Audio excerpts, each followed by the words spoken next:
ನಮಸ್ಕಾರ ಮತ್ತು ಆಗಮನ ಮಾಧ್ಯಮಕ್ಕೆ ಸುಸ್ವಾಗತ. ಇಂದಿನ ವಿಶೇಷ ಕಾರ್ಯಕ್ರಮಕ್ಕಾಗಿ ನಮ್ಮೊಂದಿಗೆ ಸೇರಿಕೊಳ್ಳಿ.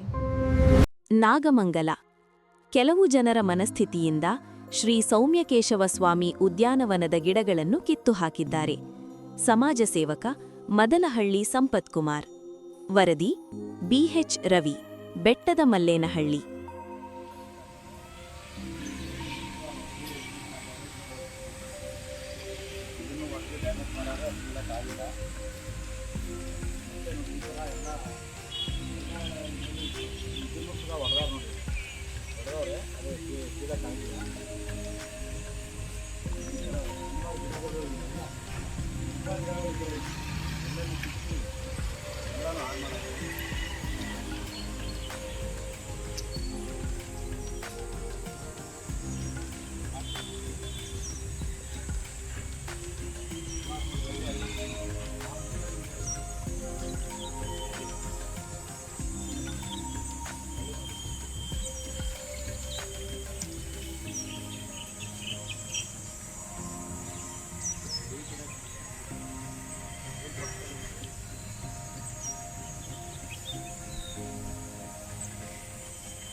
ಗಿಡಗಳೆಲ್ಲ ಇದ್ದು ಎಲ್ಲನೇ ಹೊರಗಾಕ್ತಾರೆ.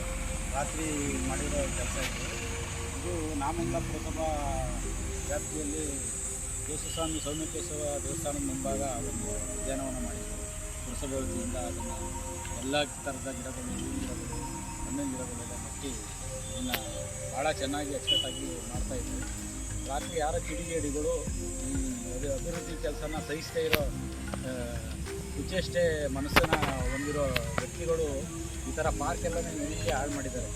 ಇವರು ಯಾವ ಮನಸ್ಥಿತಿಯಲ್ಲಿ ಅವರೇ ಏನು ಅನ್ನೋದು ಅರ್ಥ ಆಯ್ತಲ್ಲ, ಇವ್ರು ಯಾವ ಇದರಲ್ಲಿ ಅವರೇ ಅನ್ನೋದು ಅರ್ಥ ಆಯ್ತಲ್ಲ. ಇವತ್ತು ಗಿಡ ನೆಡೋಕ್ಕಾಗಲ್ಲ, ಓಲಿ ನೆಡೋಕ್ಕಾಗದೇ ಇರೋ ಯೋಗ್ಯತೆ ಇಲ್ಲದೆ ಇರೋ ಮನಸ್ಥಿತಿಗಳು ಒಂದು ನೆಟ್ಟಿರೋ ಗಿಡಗಳನ್ನ ಸಹಿಸೋಕ್ಕಾಗಲ್ಲ ಅಂತಂದರೆ ಇನ್ನೇನು ಬಿಡ್ತಾರೆ ಇವರು ಅನ್ನೋದನ್ನ ನಾವು ಅರ್ಥ ಮಾಡ್ಕೋಬೇಕಾಗುತ್ತೆ. ಇದು ಸಾರ್ವಜನಿಕವಾಗಿ ದೇವಸ್ಥಾನಕ್ಕೆ ಬರೋರು ಮುಂದಕ್ಕೆ ಒಂದು ಒಳ್ಳೆ ಒಂದು 10 ನಿಮಿಷ ಅವ್ರಿಗೆ ಟೈಮು ಸ್ಪೆಂಡ್ ಮಾಡೋಕ್ಕೆ ಒಳ್ಳೆ ಜಾಗ ಇದು. ಇಡೀ ಟೌನ್ಗೆ ಹೃದಯ ಭಾಗದಲ್ಲದೆ, ಮತ್ತು ಇಲ್ಲಿ ಪಕ್ಕದಲ್ಲೇ ಸ್ಕೂಲ್ ಇರೋದ್ರಿಂದ ಮಕ್ಕಳುಗಳು ನೋಡ್ಕೊಳ್ಳೋಕ್ಕೆ ಎಲ್ಲ ಥರದ ಗಿಡಗಳನ್ನೇ ಶ್ರೀಮತಿ ವೀಣಾ ಅವರು CEO ಆಗಿ ಬಂದಮೇಲೆ ಭಾಳ ಚೆನ್ನಾಗಿ ಪಾರ್ಕ್ನ ಅಭಿವೃದ್ಧಿ ಪಡಿಸವ್ರೆ. ಎಲ್ಲನೂ ಮಕ್ಕಳು ಥರ ನೋಡ್ಕೋತವ್ರೆ. ಪಾಪ ಅವರು ವೀಣಾ ಏನಾಗಿದ್ದಾರೆ CEO ಆಗೋರು, ಅವರು ಎಲ್ಲಿಗೆ ಅಧಿಕಾರಿ ಆಗೋರೆ, ಎಲ್ಲಿಗೆ ಆಗವ್ರೆ, ಎಲ್ಲಿಗೆ ಆಗಿರೋದು ನಾಗಮಂಗಲ ಪುರಸಭೆಗೆ. ಅವ್ರು ಬಂದಮೇಲೆ ನಾಗಮಂಗಲದಲ್ಲಿ ಸುಮಾರು ಕೆಲಸಗಳನ್ನ ಮಾಡ್ತಾ ಇದ್ದಾರೆ. ಈ ಥರ ಪಾರ್ಕ್ಗಳು ಮತ್ತು ರಸ್ತೆ ಸೆಂಟರ್ನಲ್ಲಿ ಇಡೀ ನಾಗಮಂಗಲದಲ್ಲಿ ವ್ಯಾಪ್ತಿ ಎಷ್ಟು ಇದೆ, ಹೆದ್ದಾರಿ ಪಕ್ಕದಲ್ಲೆಲ್ಲ ಗಿಡಗಳು ನಿಲ್ಲಿಸಿ ಅಲ್ಲೂ ಸುಮಾರು ಒಂದು 50 ಗಿಡಗಳು ತಿಳ್ಕೊಂಡು ಹೋಗೋರೆ. ಏನಾಯ್ತಾ ಇದೆ ಅಂದರೆ ಇವ್ರಿಗೆ ತಡ್ಕೊಳಕ್ಕಾಗ್ತಾಯಿಲ್ಲ. ಇವರು ಒಳ್ಳೆ ಕೆಲಸ ಮಾಡೋದಕ್ಕೆ ತಡ್ಕೊಳಕ್ಕಾಗ್ತಾಯಿಲ್ಲ. ಏನೋ ಯಾವ ಮನಸ್ಥಿತಿಯನ್ನು ನಮಗಂತೂ ಅರ್ಥ ಆಗ್ತಾಯಿಲ್ಲ. ಒಂದು ಒಳ್ಳೆ ಕೆಲಸ ಮಾಡೋದಕ್ಕೆ ನಾವು ಪ್ರೋತ್ಸಾಹ ಕೊಡಬೇಕು. ಈ ಥರ ಗಿಡಗಳು ಕಿತ್ತಾಕೋದ್ರಿಂದ ಏನು ಅವ್ರಿಗೆ ತೃಪ್ತಿ ಸಿಗ್ತದೆ ಅನ್ನೋದನ್ನ ಆ ಸೌಮ್ಯ ನೋಡ್ಕೋಬೇಕು.